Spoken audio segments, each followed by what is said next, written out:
Now that we've got our text and functions or formulas put into our spreadsheet, it's time for us to format the spreadsheet.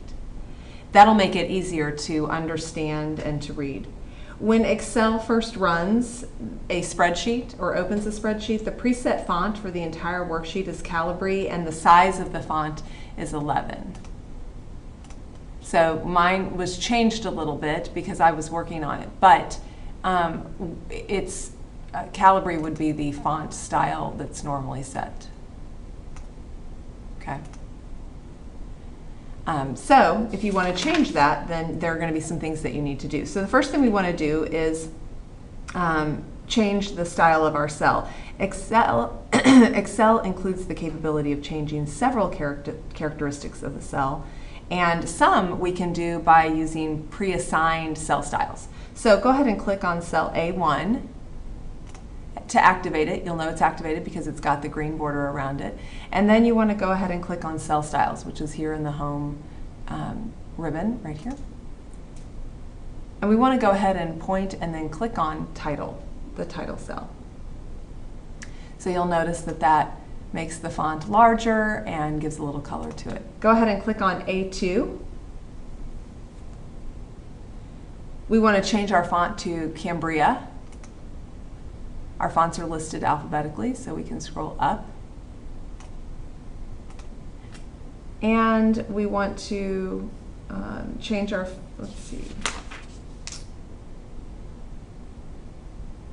We want to bold it, and then we want to change it to 14 size font. So we'll bold and we'll increase to 14. Now there are a couple things I want to point out. One is I never did a click and drag. So you'll notice that when let me click off. When I clicked on here, I just click and activate the cell, and everything inside that cell changes the font size or changes the font style. I don't have to do one of these click and drags like that. So you do not need to do that, okay? All right, so now let's change the font color. So let's go back to cell 1, and we'll change our font color, A1. Go up here to font color, and we'll want to change it to a blue. Let's see if we can find a blue accent 1. Actually, this might be what I want. There it is. So we've changed all of that to blue accent 1. And then we're going to do the same thing to cell A2. So just click on the cell and now click the blue accent 1.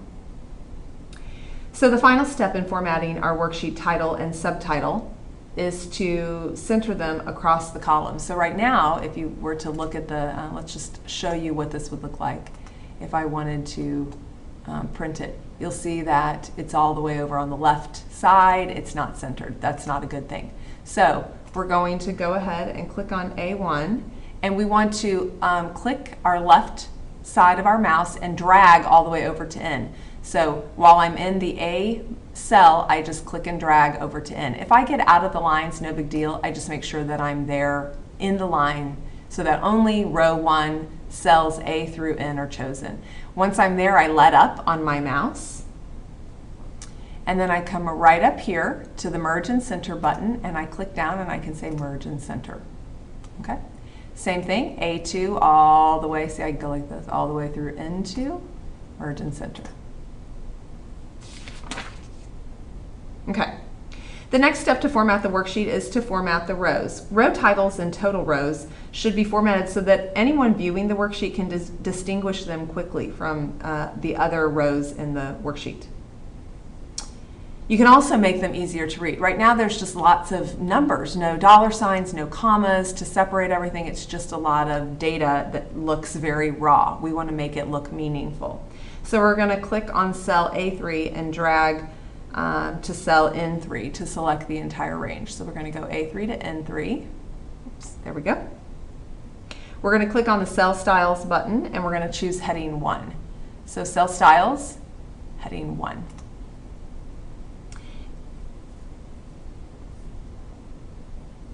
Okay, so then we're going to click the Center button so that everything is centered. Right now, our columns are not wide enough, so we don't even see all the words. We'll worry about that later. So just right now, make sure that you center it in your alignment.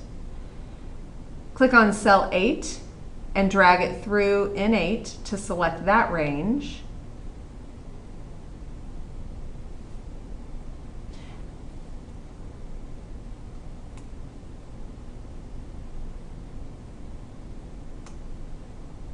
Oh.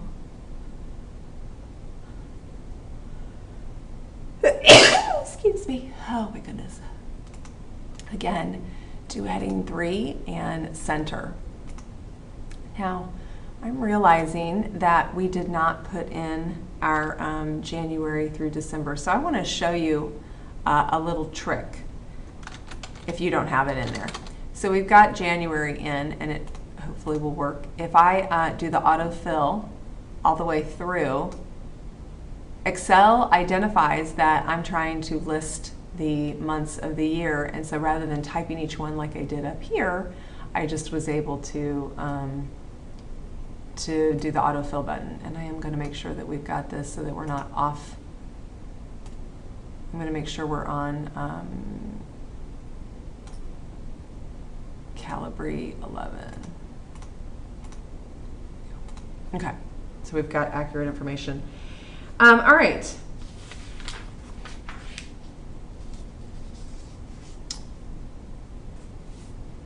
Now we're going to format the range A6 through N6 and A17 through N17. So I'm going to select A6 through N6, and then I have done that by holding my left side of my mouse button. But now I don't have any of my fingers on the mouse. So at this point, I'm going to press and hold down the control button, which is on the left lower side of my keyboard, and then I'm going to left click A17 and drag through N17. Then I'm going to let off the control button, and I'm going to let off the mouse so that everything is selected. Then we're going to come up here to Cell Styles and go to Title. Oops. Not title, total. Okay. We're going to format the range A19 through N19.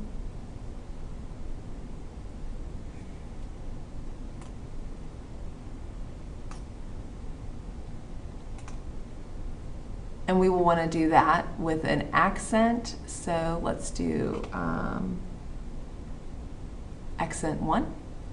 So that's really going to make it stand out. And then we're going to format the range A4 through N4.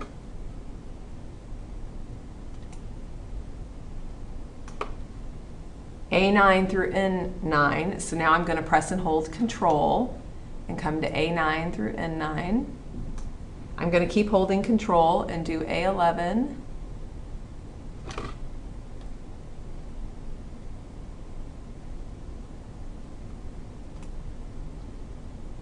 Through N11, and then I'm going to keep holding the control down, A13, oops, through N13, keep holding the control down and do A15 through N15. We want to do the let up off the control button, go to your cell style, and we want to do the accent 1 20%. Okay.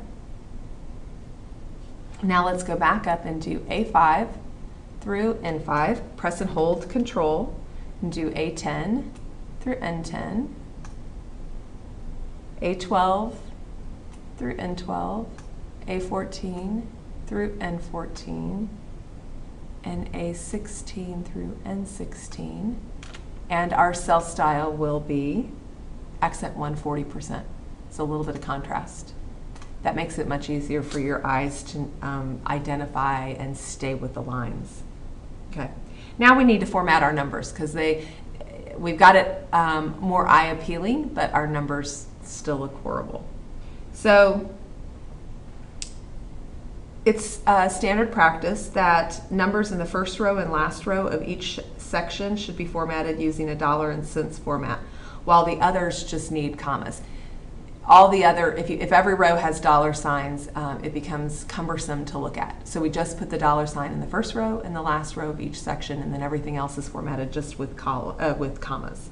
So let's select B4 through N4. And then we want to come up here to our number section, and we want to apply the accounting number format. So that's the $sign. And what that will do, as you push it, you'll see that it adds a $sign. It also adds a comma at the 1,000 point, and then it makes sure that you have 2 pennies, or it goes out 2 cents to the hundredths. Okay. Now we want to select B5 through N5. And here we do not want the $sign, so we just want this comma style, and that will just insert the comma. Now we want to select B6 through N6.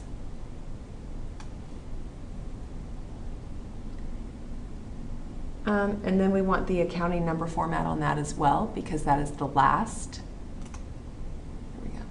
And you can see that if you do the drop down, you can actually pick different types of financial signature marks. So we're going to do, of course, the $sign.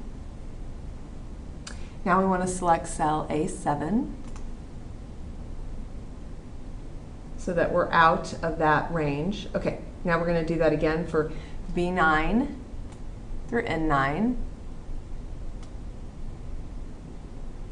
And I'm now looking up, realizing that I didn't get all the way over, so I need to make sure I go back and do that really quickly.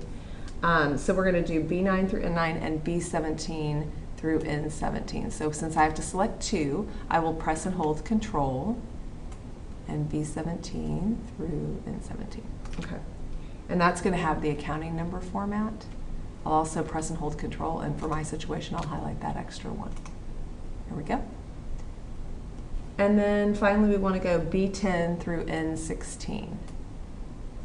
So we'll go B10 and come all the way down to N16.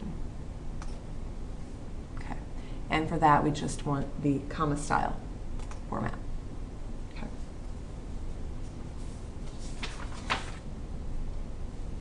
The last step in formatting the worksheet is to adjust the width of the columns so that all the titles can be seen clearly, because not all of ours can at this point. So there are several methods to adjusting cell width and row height.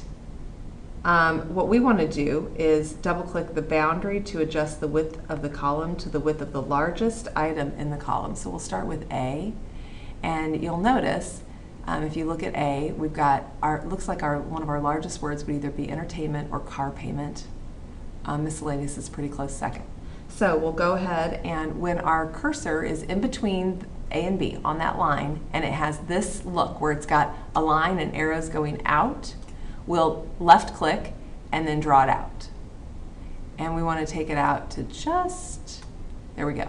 So you can just slide it left or right to get it to the size that you want. Now, if you want to select several, so let's say I want to select, okay, let's try that again. Let's say I want to select B through N, and I have to wait until my arrow's facing down, and that means I'm selecting my columns, and I can go all the way over.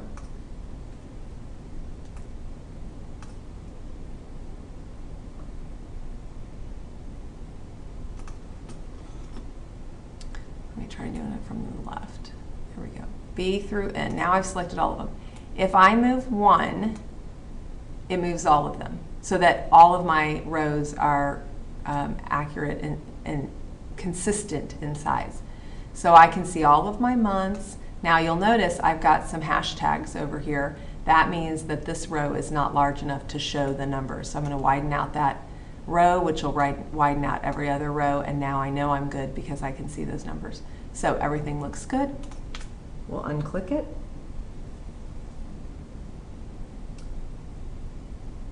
Okay, now we've got to chart our monthly expenses. So to create the chart, we first have to select the cell in the upper left corner of the range of the chart. So we want to go to cell A3. So let's go ahead up here in our name, we can just do A3. Right. Rather than tapping or clicking it, that's what we use the name box to locate it, just to get you guys a little more familiar with it. So at this point, we're going to add a pie chart, but there are lots of different charts, and you have in your notes, you're responsible for knowing what the charts are used for. So you've gone over this, I'm sure, in math, but this is a good time to be reminded. Line charts are used to illustrate a change in data over time, and they're best if you use them with small changes in data. Bar charts also illustrate a change in data over time, but they're best if used with large changes. A pie chart, which we'll use today, is a contribution of each piece of data to the whole. So we want to know how each expense lays out against the total income. That's why pie chart works best for our situation. Area charts illustrate changes over time, but are used to compare more than one set of data. Scatter chart is used like a line chart, but each piece of data is represented by a dot not connected with a line. A stock chart provides a number of methods commonly used in the financial industry to show stock market data.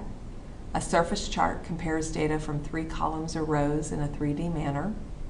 A bubble chart, like a scatter chart, uses a third set of data results to indicate how large each individual dot should be.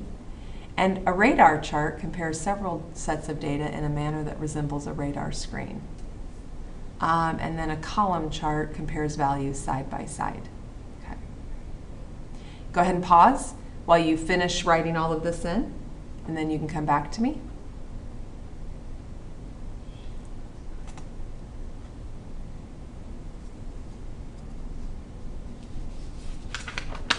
All right.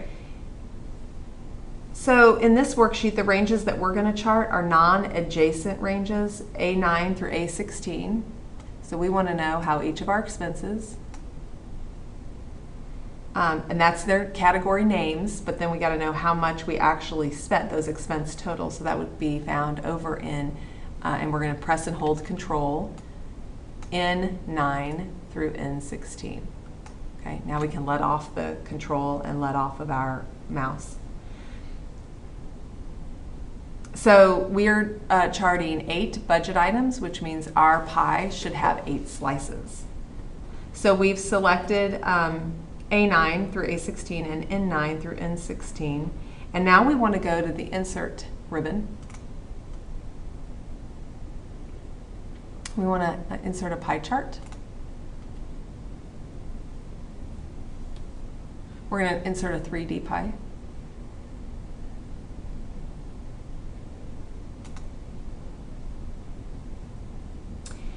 We're going to click on the chart title and type monthly expenses. Oh! Let's undo what I did. Yeah.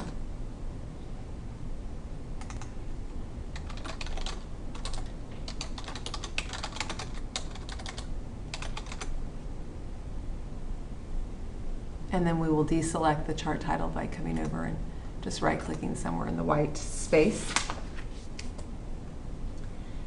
We can click on the Chart Styles button to display, so right up here, to display different types if you drop down. And you can sort of roll over them and get a sense of one that we like. We like style, it tells us to try style 3, so that's the one that we've landed on now. But you'll notice that our pie chart is right over our table, so we need to move it. So what we're going to do is we're going to put it on a new sheet. Right down here, you've got our first sheet, which is going to contain just our spreadsheet. But we're going to go ahead and move it to a second sheet all on its own. So we want to click on New Chart. We want to click it to a new, or move it to a new sheet. We actually want to give that sheet a name. We'll call it Monthly Expenses.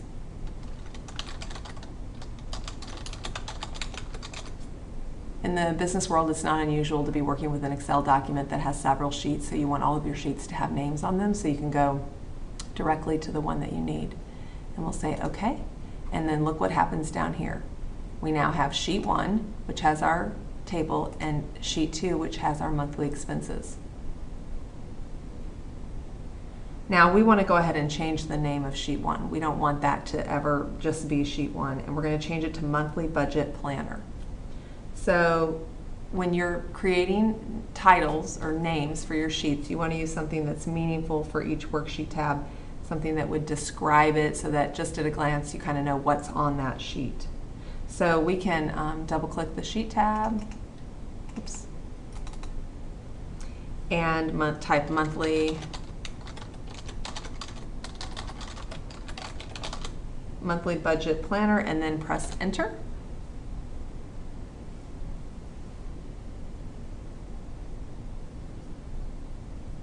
Now we want to change the color. So we're going to actually change it to orange, and we're not changing the color of the font, we're changing the color of the tab itself. So if you right click to bring up this shortcut menu, you can go to tab color and then you can select the orange. Then you'll notice when I'm over here, look at what color it is. I come back over here and my monthly expenses doesn't have a color. I can add one though if I wanted to. Okay.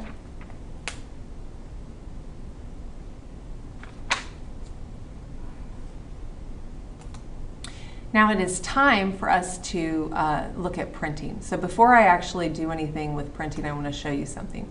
This dotted line shows one page. This is portrait style, and this will be the end, so you can see that it's going to cut off my budget. So we're going to have to make some changes. So pages printed in portrait orientation have the short edge at the top and the bottom, right? It's like how you would normally read a piece of paper. Landscape is when you turn your normal 8 by 11 piece of paper on its side and it's longer, okay, than it is tall. So what we're going to have to do is definitely change our orientation. So the first thing we want to do is click on File and then go to Print. And if you have it saved, you might go ahead and save right now. And we want to click on the Portrait Orientation button and select Landscape. So Portrait Orientation, let's go to Landscape. Okay, so now that makes it just a little bit, we've got a little bit more. We're still not all the way on there. We can only see up through August. So at this point, we want to click the No Scaling button and select Fit Sheet on One Page. So down here at the bottom, No Scaling, Fit Sheet on One Page. Now it's reduced it in size so that it's one page. Then you will want to go ahead and click Print after you make sure you've chosen the correct printer. I do not have the right printer on this one, so you don't need to, you just need to print to the Media Center, okay? Now that you've printed, I want to show you a couple of more things. You can easily obtain a total, an average, or other information about the numbers in a range using the Auto Calculate area on the status bar. So the status bar is this black bar down at the bottom, okay? So if you want to select range B19 through M19, so we've got B19 through, oops, M19. Right-click the status bar, so come down to this black bar and right-click, and then click on Maximum.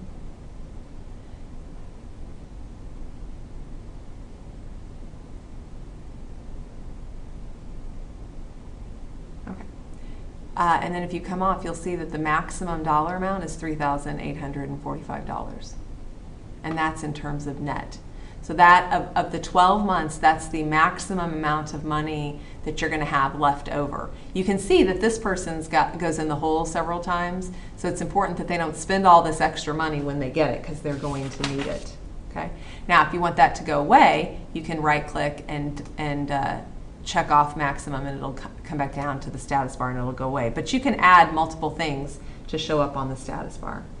All right, so correcting errors. If you notice an error while you're entering data into the cell, you can backspace to erase it. So let's go ahead and scroll down here. I'm just going to play for a minute.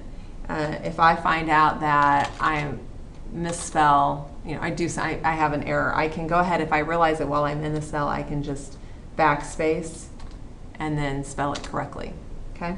If you find an error in a worksheet after you've entered the data, you can correct the error one of two ways. So if the entry is short, so let's go back and say, that's I've been typing, I go on, I'm all the way over here typing, and I look back and I realize that I've made an error. I can select the cell and just retype it really quick.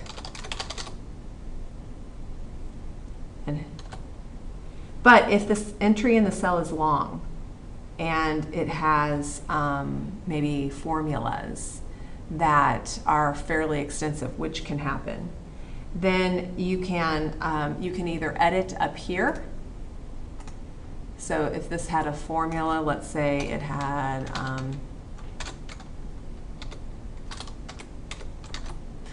let's not mess with, let's do this. Wow.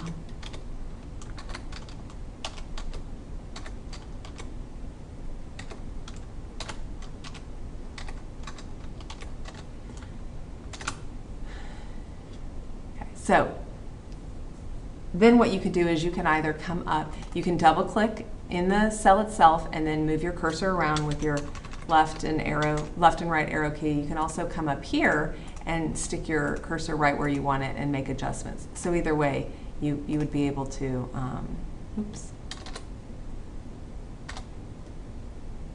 you would be able to make the adjustments that you need to make, okay?